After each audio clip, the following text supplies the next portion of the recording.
How to convert PDF to URL link. First, open your web browser and go to publu.com. Once you get to the home page, go ahead and click on Try for free. Now for you to register, you can either write your first name, your email address and create your password, or you can just directly sign up with Google.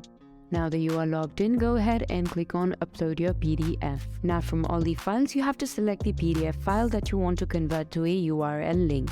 Now that the PDF has been processed, this is what it looks like. On the left corner of the screen, you'll get a loads of options for you to customize your PDF into a URL link.